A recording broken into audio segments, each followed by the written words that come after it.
నా పేరు పట్లపల్లి శ్రీనివాసరావు, గ్రామ పంచాయతీ చిన్నగోపతి, కొణిజెల్ల మండలం, ఖమ్మం డిస్టిక్, తెలంగాణ. వైరా నియోజకవర్గం, ఎస్టీ రిజర్వ్డ్. మా ఎమ్మెల్యే రామదాస్ నాయక్ గారు. మాదంటే వాస్తవంగా మాకు ఇక్కడ కాంగ్రెస్ పార్టీ మొదటి నుంచి కూడా కొంచెం లీడ్లో ఉన్న పార్టీ. అందులో మేము కూడా కొంచెం టీమ్ స్పిరిట్గా పనిచేశారు. మా పిల్లలందరూ కూడా బాగా పనిచేశారు. అసెంబ్లీకి వచ్చేసరికి మాకు 300 మెజార్టీ వచ్చాం, అంటే ప్రతిపక్షం మీద. ఈ పార్లమెంట్కి వచ్చి ఇంకా ఎక్కువ వచ్చేసింది మెజార్టీ, 400 చిల్లర వచ్చిందండి. మాది 1500 ఓటింగ్ ఉంది. మాది ఇక్కడ చిన్నగోపతిలో 1500 వస్తే మాకు ఎమ్మెల్యే ఎలక్షన్లు వచ్చేసి 670 అట్లా పడ్డాయండి. అంటే మిగిలినప్పుడు సిపిఎం పోటీలో ఉంది, టీఆర్ఎస్ ఉంది, ఇంకా కొద్ది బీజేపీ చిన్న చిన్న పార్టీలు కూడా ఉన్నాయి. కానీ మెజారిటీ మాకు టీఆర్ఎస్ కంటే కూడా మాకు 300 చిల్లర కష్టపడ్డాయి. అంటే మాకు ఒకళ్ళ ప్రోత్సాహం అంటూ ఏం లేదండి. మొదటి నుంచి కాంగ్రెస్ కుటుంబాలు ఇక్కడ. మాది ఇంతకుముందు ఉమ్మడి పంచాయతీ ఉండే, పెద్ద గోపతి, చిన్న గోపతి, బొట్లకుంట, అనంతరం అనేది ఒక గ్రామ పంచాయతీ ఉండే. ఈ మధ్య అంటే ఒక 10 సంవత్సరాల క్రితమే మాది ప్రత్యేక పంచాయతీగా అయింది. అప్పటి నుండి కూడా, అంతకుముందు నుండి కూడా మా ప్రాంతం కొద్ది కాంగ్రెస్కి ఇది అనుకూలమైన పార్టీ. అంటే మాకు ఇక్కడ కీసర అనంతరెడ్డి గారని అప్పుడు తెలంగాణ రీజియన్ డెవలప్మెంట్ చైర్మన్గా చేశారు ఎమ్మెల్యే. ఆయన ప్రభావం కొంత ఉంటుంది ఇక్కడ. మొత్తం శాంతియుతంగా జరుగుతాయి ఇక్కడ. ప్రత్యేకంగా అంటూ ప్రత్యేకంగా కారణం ఏం లేదు. మా గ్రామ పంచాయతీ మా ప్రజలకి ఏదైనా సేవ చేద్దామనే ఉద్దేశంతో మేము రాజకీయాల్లోకి రావడం జరిగింది. స్వతహాగా మేము కాంగ్రెస్ వాదులు, మా నాన్నకాడ నుంచి కూడా. దాని మీద ఇంకా క్రియాశీలకంగా మేము ఒక 20 సంవత్సరాల నుంచి, అంటే 2000 సంవత్సరంలో మేము క్రియాశీలకంగా పాల్గొనడం జరిగింది. 2000 ఆ పంచాయతీ ఎన్నికల్లో మా గ్రామ పంచాయతీకి బీసీ మహిళా రిజర్వేషన్ ఇస్తే నా భార్య పొట్లపల్లి భద్రమ్మ గారు సర్పంచ్గా పోటీ చేసి గెలవటం జరిగింది. మా సతీమణి ఆధ్వర్యంలో సర్పంచ్గా ఉన్నప్పుడు ఆమె ఆధ్వర్యంలో స్కూల్ బిల్డింగ్ శాంక్షన్ చేయించాం, వర్క్ అయింది. అలాగే లిఫ్ట్ ఇరిగేషన్ ఒకటి చిన్న స్కీమ్ 100 ఎకరాల పారుగడకి ఎంపీ ల్యాడ్స్ తోటి చేయించారండి. అది కానీ కమ్యూనిటీ బిల్డింగ్ ఒకటి చేయించడం జరిగింది. చిన్న చిన్న సిమెంట్ రోడ్లు, లోకల్ సిమెంట్ రోడ్లు, కల్వర్ట్లు అలాంటివి చేసాం. లిఫ్ట్ ఇరిగేషన్ చేయించాము, రోడ్లు, లింక్ రోడ్లు,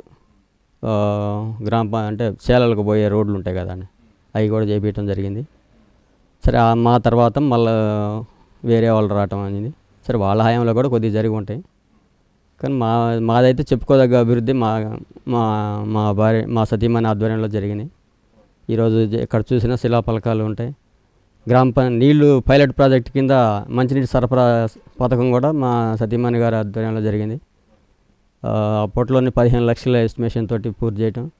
మా సమీపంలో ఉన్న ఒక 2 కిలోమీటర్ల 3 కిలోమీటర్ల దూరం నుండి పెద్దగోపతి చెరువు నుండి కూడా పైప్ లైన్ వేయించి అక్కడ బావి తీసి, ఇంతకుముందు మాది ఫ్లోరైడ్ పీడిత గ్రామం బాగా ఉండే. మా ఊర్లో చాలా ఫ్లోరైడ్ బాగా ఎక్కువ ఉండేది ఈ చుట్టుపక్కల కంటే. అట్లాంటిది మేము ఆ స్కీమ్ చేయించినాక చాలా వరకు దాన్ని ఫ్లోరైడ్ని నివారించడం జరిగింది. ఆ క్రమంలో మళ్ళీ కూడా ప్యూరిఫైడ్ వాటర్ ప్లాంట్ అని ఈ మధ్య కూడా అదొకటి పెట్టించాము. అంటే బాల వికాస స్వచ్ఛంద సంస్థతోటి మేము భాగస్వామ్యంతో, ప్రజల భాగస్వామ్యంతో మేమే నడిపిస్తుంటాం. దాన్ని మంచి సక్సెస్ఫుల్గా నడుస్తుంది. అది కానీ మరి లిఫ్ట్ ఇరిగేషన్ కూడా, దాన్ని కూడా మేమే మెయింటెనెన్స్ కూడా మేమే చూస్తామండి. అది మా పక్క రైతులందరం అనుకూలంగా ఉండి ఒక 100 ఎకరాలకి పడుతుంది. ముఖ్యంగా ఇప్పుడు మా విలేజ్కి ఏమైందంటే చెరువుకి ఇరిగేషన్ లేదు, నీళ్ళు సౌకర్యం లేదు. ఈ చుట్టుపక్కల అన్ని ఊర్లకి ఉంది ఎన్ఎస్పి. ఈ మా ఊరు అమ్మపాలెం, మాకు ఇటు కొదువూరు వందనం అని ఉండే. కొదువూరు వందనానికి బట్టి గారు ఒక స్కీమ్ పెట్టించి మంచి లిఫ్ట్ ఇరిగేషన్ పెట్టించారు ఒక 5-6 ఏళ్ళ నుండి. వాళ్ళ సమస్య తీరిపోయింది. ఇప్పుడు ఈ మా నియోజకవర్గంలో ఈ 2 ఊర్లు అమ్మపాలెం, చిన్నగోపతి, ఈ రెండింటికి ఇరిగేషన్ లేదు. వర్షాలతోటే పండుది. అంటే మేము చేయించింది ఒక 100 ఎకరాల ఒక పక్క వారికి నడుస్తుందండి. ఉన్నారండి, సొసైటీ ఏర్పాటు చేశారు. ఒక 100 మంది ఎస్సీలకు ఇచ్చారు చెరువు సొసైటీ. వాళ్ళే చేసుకుంటున్నారు, జీవనం గడుపుకుంటున్నారు. మేము ఉన్నప్పుడు సొసైటీ కాలేదండి. అప్పుడు మేము గ్రామ పంచాయతీ కింద ఉండేది. సరే అప్పుడు గ్రామ పంచాయతీని నడిపించడం. ఈ మధ్య అంటే మన ఈ గవర్నమెంట్ మారినాక దాన్ని సొసైటీ చేశారు. సార్ సొసైటీ చేసినా కూడా ఒక 100 మంది మా ఊరు గ్రామ సభ్యులే, ఎస్సీ వాళ్ళు సభ్యులు దాన్ని నడిపించుకుంటున్నారండి. నా సతీమణి సర్పంచ్గా చేసేప్పుడు స్టేట్లో టీడీపీ గవర్నమెంట్ ఉంది, అధికారంలో ఉండేది. అప్పుడు సెంట్రల్ కూడా అది బీజేపీ ఏదో బీజేపీ అధికారం ఉందండి. కానీ మాకు అప్పుడు రేణుకా చౌదరి గారు ఎంపీగా ఉండేది. ఎమ్మెల్యేగా యూనిస్ సుల్తాన్ గారు ఉండే. కేవలం ఒక ఎమ్మెల్యే ఉండే అప్పుడు, ఒకటి కానీ సుజాత నగర్ రామరెడ్డి వెంకటరెడ్డి గారు ఉండేది. ఖమ్మం అప్పుడు మాది ఖమ్మం కాన్స్టిట్యున్సీకి ఉండే అసెంబ్లీ. ఈ మధ్య డీలిమిటేషన్లో వైరా కింద ఏర్పడ్డది కొత్తగా. గ్రామ శాఖ అధ్యక్షుడిగా నేనే కొనసాగుతానండి పార్టీ నుండి. అప్పటి నుండి కూడా 2006 ఆ ప్రాంతం నుంచి 2006 నుంచి ప్రజెంట్ ఇప్పటి వరకు కూడా గ్రామ శాఖ అధ్యక్షుడిగా నేనే పనిచేస్తున్నా. ప్లస్ సొసైటీ డైరెక్టర్గా కూడా, ప్యాక్స్ డైరెక్టర్గా గోపవరం అంటే మా మండలం కొణిజల్ల మండలికి ప్యాక్స్ డైరెక్టర్గా పనిచేశానండి. పిఎస్సిఎస్ డైరెక్టర్గా ప్రజెంట్గా నేను పనిచేస్తున్నానండి.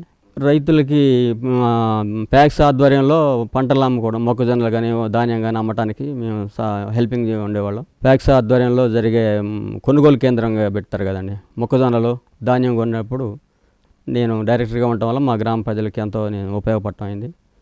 వాళ్ళకి రుణాలు మంజూరులో కూడా నేను ఒక డైరెక్టర్గా వాళ్ళకి చాలా ఉపయోగపడ్డాను. ఇక్కడ పత్తి పండుతుంది, తర్వాత నెక్స్ట్ మొక్కజొన్న పండుతుందండి, మిర్చి కూడా వేస్తారు. పిఎస్సి డైరెక్టర్గా నేను పంటలు అమ్మటానికి కొనుగోలు కేంద్రం పెట్టించి మా ఊర్లో కూడా మా రైతుల యొక్క పంట ఉత్పత్తులు కొనేటట్టు చేసుకున్నాం. మరియు మా గ్రామానికి ఎక్కువ నిధులు అంటే లోన్లు, పంట రుణాలు కూడా ఎక్కువ సంఖ్యలో ఇప్పించుకొని రెగ్యులర్గా కట్టించుకోవడానికి ప్రయత్నం చేస్తాను. మంచిగా మా ఊరు మంచిగానే చేస్తారండి. చాలా హ్యాపీగా ఉన్నారండి ప్రజలు. 6 గ్యారంటీల్లో మొదటగా ఆర్టీసీ బస్సులు ఉచిత ప్రయాణం, మహిళలు చాలా సంతోషం, ప్రతి వాళ్ళు ఉచిత ప్రయాణం చేస్తున్నారు, అది సక్సెస్ అయింది. అలాగే కరెంటు బిల్లులు 200 యూనిట్ల లోపు కరెంటు బిల్లు అర్హత ఉన్న వాళ్ళందరికీ కూడా అమలవుతుంది. ఇంకపోతే గృహజ్యోతి కింద గ్యాస్ సిలిండర్ వచ్చేసి 500 రూపాయలకే వచ్చేస్తుంది. దాని మీద కూడా గృహిణులు చాలా సంతోషంగా ఉన్నారు. మరి ఈ మధ్య కూడా వడ్డీ లేని రుణాలు ఇస్తారని చెప్పి గ్రూపులకి ఎస్హెచ్జి వాళ్ళ గ్రూపులు కూడా 5-6 గ్రూపులు నడుస్తున్నాయి మా ఊర్లో, మంచిగా తీసుకుంటారు సార్. అది కానీ ఇప్పుడు రీసెంట్గా అందరికీ దగ్గర 80% ఇదైనాయి, రుణమాఫీలు జరిగినాయి. ఇంకా కొద్దిగా జరగలేదట, కొన్ని వాళ్ళకి ఏదో కొంచెం తేడాలు ఉండేది, అది కూడా చేస్తామని ప్రభుత్వం చెప్తుంది. మేము కూడా తిరిగి చెప్తాను. వాళ్ళ వల్ల ఏదైనా తేడా ఉంటే ఆధార్ కార్డు కానీ లేకుంటే రేషన్ కార్డులు తేడా ఉన్నప్పుడు అవి ఆగినాయి అంట. దగ్గర చాలా వరకు మ్యాక్సిమం ప్రజలంతా చాలా సంతోషంగా ఉన్నారండి. కావచ్చు సార్, సంస్థాగతంగా అన్నీ ఫుల్ఫిల్గా ఒకేసారి జరగడం అనేది ఎవరికి సాధ్యం కాదు సార్. అది కొన్ని టెక్నికల్ ప్రాబ్లమ్స్ వల్ల ఆధార్ కానీ ఏదైనా తప్పు ఉండటమో లేకుంటే కొన్ని ఏదైనా మిస్టేక్స్ ఉండటం వల్ల జరిగినాయి చెప్తున్నారు. వాళ్ళు కూడా అన్నారు కదా, ప్రభుత్వం నుంచి కూడా మాకు ఇచ్చారు, ఎమ్మెల్యే గారు కానీ మినిస్టర్స్ కానీ వాళ్ళు స్టేట్మెంట్ ఇస్తున్నారు. ఎవరికి ప్రతి అర్హత ఉన్న ప్రతి ఒక్కళ్ళకి కూడా రుణమాఫీ అవుతుందని చెప్తున్నారు. అలాగే ఉంది, మ్యాక్సిమం చాలా వరకు అయినాయి, ఒక 20 అట్లా ఉంటాయని, 20% ఉంటాయి. కేంద్ర ప్రభుత్వం ప్రవేశపెట్టింది మన తెలంగాణ స్టేట్కి చాలా తక్కువ నిధులు కేటాయించి కొంచెం వివక్ష చూపిస్తుందని మేము అనుకుంటున్నాం సార్ బడ్జెట్లో. దానికి ఇప్పుడు అదే ఏపీకి ఇచ్చిన నిధులు తెలంగాణకి ఇవ్వలేదు, బీహార్కి ఇచ్చినవి మనకి ఇవ్వలేదు. అట్లా వాళ్ళకి అనుకూలంగా ఉన్న కాడ ఎక్కువించుకున్నారు. మన తెలంగాణకు మాత్రం చాలా వివక్ష చూపారనేది మేము అనుకుంటున్నాం సార్. తెలంగాణ బడ్జెట్ ప్రతి ఒక్కరికి కూడా అనుకూలంగా ఉంది సార్. ఇది రైతుకు కానీ, రైతు కూలీలకు కూడా 15,000 సంవత్సరానికి ఇస్తామనే దీన్ని ప్రాసెస్ నడుస్తుంది. తప్పకుండా వస్తుందని మేము అనుకుంటున్నాం సార్. ఇంతకుముందు ఏ ప్రభుత్వం కూడా కూలీలని చూసిన దాఖలాలు లేవండి. కౌలు రైతుల్ని గుర్తించడం జరిగింది. వైఎస్ గారి హయాంలో చేసి వాళ్ళకి కొంత రుణాలు ఇవ్వడం జరిగింది. కానీ ఇప్పుడు కాంగ్రెస్ గవర్నమెంట్ ఏమంటుందంటే ప్రతి కౌలు రైతుకు కూడా 15,000 రూపాయలు వాళ్ళకి ఉచితంగా ఇచ్చి ప్రోత్సహిస్తానని చెప్తుంది. తప్పకుండా జరుగుతుందని మేము అనుకుంటాం. ఇవన్నీ జరుగుతున్నాయి కాబట్టి అది కూడా జరిగిద్దని అనుకుంటున్నాను. ఎస్సీ వర్గీకరణ ఏ ప్రభుత్వం తీసుకున్నా కానీ అది కరెక్ట్ నిర్ణయం అండి. ఇక్కడ ఎక్కడ చూసినా కూడా అందులో ఎస్సీలో ఒక వర్గం బాగా కొంచెం ఫార్వర్డ్గా ఉన్నారు, కొంతమంది చాలా వెనకబడ్డారు. అందువల్ల కాంగ్రెస్ కూడా దాన్ని మద్దతు ఇస్తుందని మేము అనుకుంటాం. జనాభా ఎక్కడ చూసినా రాష్ట్ర లెవెల్లో చూసినా కేంద్ర లెవెల్లో చూసినా బీసీ జనాభా సగం కంటే ఎక్కువ, 54-57% సుమారుగా ఉంది. కానీ అదే పదవులు వచ్చేసరికి కానీ ఎక్కడైనా అంత దామాషాలు జరగట్లేదు సార్. బీసీ జనగణన జరగాలి, దాని ప్రకారం కూడా స్థానిక సంస్థల్లో కానీ అన్ని సీట్లలో కూడా ప్రాతినిధ్యం ఇవ్వాలి. ఆ దామాషా ప్రకారం బీసీలకు బాగా మంత్రివర్గంలో కూడా మంచి సముచిత స్థానం ఇచ్చింది. ఇంకా కూడా ఉన్నాయి అవకాశాలు బీసీలకు కూడా. సరే, మొదటి నుండి రెడ్డి వాళ్ళ ప్రాబల్యం నడుస్తుంది సార్ కాంగ్రెస్ మొదటి నుంచి కూడా, పూర్వం నుండి. అదే ఒరవడి నడుస్తుంది. కానీ ఇప్పుడు బీసీలకు కూడా అధిక ప్రాధాన్యత ఇవ్వడం జరుగుతుంది. రేవంత్ రెడ్డి గారు వచ్చినారు, బీసీలకు కూడా గత ప్రభుత్వాల కంటే కూడా ఇప్పుడు బీసీలకి కొంచెం అధిక ప్రాధాన్యత ఎక్కువ ఉందని మేము అనుకుంటున్నాం సార్. రెడ్డి రాజ్యం అనకూడదు. రెడ్డి రాజ్యం అంటే వాళ్ళు మొదటి నుంచి ఉన్నారు సార్ పార్టీలో. ఇప్పుడు పరిస్థితులు ఎట్టున్నాయంటే గెలిచేవాడికి సీట్ ఇచ్చే పరిస్థితులు వస్తున్నాయి కొంత. అలాంటప్పుడు ఇప్పుడు గెలవటం ముఖ్యమవుతుందండి ఇవాళ పరిస్థితులను బట్టి. అందుకని ఆ పరామర్శాలు కొద్దిగా ఎక్కువ పోతున్నాయి రెడ్లకి. అలానే మరి వీళ్ళని వెనకదొక్కినట్టు ఏం కాదు. పరిస్థితులు వీళ్ళకి ఇచ్చే ప్రాధాన్యత వీళ్ళకి కూడా ఇస్తుంది గవర్నమెంట్, మిగతా కులాలకు కూడా ఇస్తుంది సార్. కుటుంబ పాలన అంటూ ఏం లేదు సార్. అది వాస్తవంగా వర్త్ ఉన్న వాళ్ళు ఎవరైనా రావచ్చు రాజకీయాల్లోకి. తప్పని పరిస్థితుల్లో ఇవ్వాల్సి వస్తుంది సార్. అది ఇవ్వాల్సి వస్తుంది, ఇస్తున్నారు. బీసీలు అంటే అక్కడ స్థానిక పరిస్థితులను బట్టి ఉంటుంది సార్. బీసీ మరి ఆడ కొంచెం వీక్ అనుకోండి, తప్పదు, గెలవాలి కాబట్టి అలా చేయటం జరుగుతుంది. ఇట్లా అని ఏం లేదు సార్. పరిస్థితులను బట్టి మా జనం, మా ప్రజలు కోరికను బట్టి, అలాంటి పరిస్థితి రిజర్వేషన్ బట్టి వాళ్ళందరూ, అంటే నేను ఒక్కరిని కావాలనుకుంటే కాదు కదా సార్. నా రానున్న స్థానిక సంస్థ ఎన్నికల్లో నాకు అవకాశం వస్తే నేను తప్పకుండా పోటీ చేస్తాను.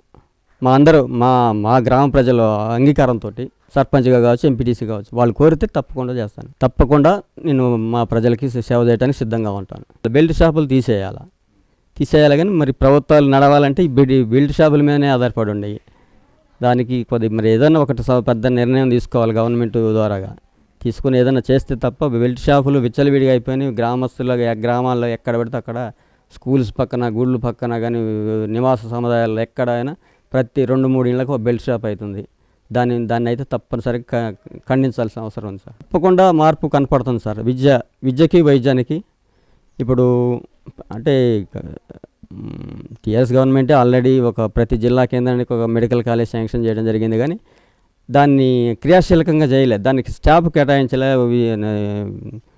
ఒక లెక్చరర్స్ని కానీ ప్రొఫెసర్ని కేటాయించకుండా కేవలం మెడికల్ కాలేజీలకి అనుమతులు ఇచ్చి చేసింది. కానీ మా కాంగ్రెస్ గవర్నమెంట్ అన్నిటిని ఫుల్ఫిల్గా చేస్తుంది. ప్రతి విద్యా వ్యవస్థలో కూడా మంచి కట్టుదిట్టమైన పేపర్ లీకేజీలు కానీ అలాంటివి జరగకుండా నిష్పక్షపాతంగా ప్రైవేటు కాలేజీల మీద కూడా ఒక నియంత్రణ అనేది పెట్టి చేస్తుంది సార్. వైద్యం కూడా అంతే. వైద్యాలు కూడా ప్రతి వైద్యశాలను కూడా తనిఖీ చేయడం జరుగుతుంది. రీసెంట్గా మన ఖమ్మంలో నిన్న డిఎంహెచ్ఓని కూడా సరెండర్ చేశారు. చిన్న పొరపాట్లు ఉంటే కలెక్టర్తో చేయించారు. డిఎంహెచ్ఓని ఇంకేదో ఆఫీసర్ సార్. కానీ ఇక తప్పకుండా ఇది ఒక వైద్యం మీద మాత్రం తప్పని బజమాయిషి బాగా చేస్తారు. మంచిగా ఫలితాలు వస్తాయని మేము అనుకుంటున్నాం సార్. ప్రజాపాలనలో రేషన్ కార్డులకు వచ్చినాయి, పెన్షన్లకు వచ్చినాయి. పెన్షన్లు అంటే ఆల్రెడీ చాలామందికి వస్తూనే ఉన్నాయి. పెన్షన్లు కొద్దిగా వచ్చినాయి. ఎక్కువ దరఖాస్తు దీనికి వచ్చినాయి సార్. రేషన్ కార్డులకు వచ్చాయి. రేషన్ కార్డులు కొన్ని భూ సమస్యలు ఉన్నాయి. చాలా ఇబ్బందులు, ధరణి పెట్టడం వల్ల చాలా ఇబ్బందులు ఎదుర్కొన్నారు గత ప్రభుత్వం వల్ల. కానీ ఇప్పుడు గవర్నమెంట్ ధరణిని పూర్తి ప్రక్షాళన చేసి మంచిగా అందరికీ కూడా రైతులు ప్రతి భూమికి కూడా ఒక నంబర్ అనేది భూ ఆధార నెంబర్ అని కేటాయించి ప్రతి రైతుకు కూడా ఇబ్బందులు. ఇప్పుడు చాలామంది రైతులు ఆత్మహత్య చేసుకున్నారు సార్. వాళ్ళకి అసలు ఏమి అవసరం లేదు సార్. ఇది రైతు బంధు లాంటివి కూడా అవసరం లేవు. ప్రతి వాడి భూమి కరెక్ట్ సెట్ చేసి వాడికి చేస్తే వాళ్ళ పని వాళ్ళు చేసుకుంటారు సార్. ఈరోజు ఎక్కడ ఏ ఆఫీస్కి వెళ్ళినా రైతులు చాలా ఇబ్బంది పడుతున్నారు. వాడికి ఫీల్డ్లో పొలం ఉంటుంది, రికార్డులో ఉండదు. రికార్డులో ఒక నెంబర్ ఉంటుంది, ఫీల్డ్ మీద ఒక నెంబర్ ఉంటుంది. అలాంటివన్నీ సరిచేయడం కోసం దాన్ని ఇప్పుడు ఏంటంటే తహసీల్దారులకు కూడా కొంత పవర్స్ ఇచ్చి, ఇంతకుముందు లేదు. ధరణి లాక్ చేసి కలెక్టర్ దగ్గర పోవాలంటే మా సామాన్యులకు అది సాధ్యం కాని పని. ఇప్పుడు క్షేత్రస్థాయిలో కూడా దాన్ని పరిశీలన జరుగుతుంది సార్. దాని మీద మంచి జరిగిద్దని నేను అనుకుంటున్నా.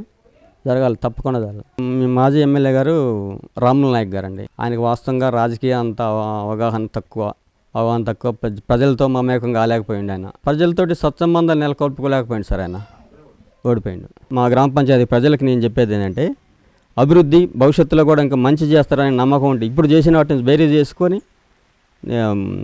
మరి అంటే దీనికి ఎలాంటి ఒత్తిడికి లొంగకుండా మంచి మద్యానికి కానీ డబ్బులకు కానీ లొంగకుండా మంచి నిజాయితీగా ఓటేసి నిజాయితీ ఉన్న ప్రభుత్వాన్ని గెలిపించాలని నేను అనుకుంటాను. వాళ్ళ కోసం పనిచేసే ప్రజల్లో ఉండి వాళ్ళ సమస్యలు తెలుసుకొని కష్టసుఖాల్లో పాలు పంచుకునే నాయకుల్ని ఎన్నుకోవాలని నేను చెప్తాను సార్. అందరికీ ధన్యవాదాలు.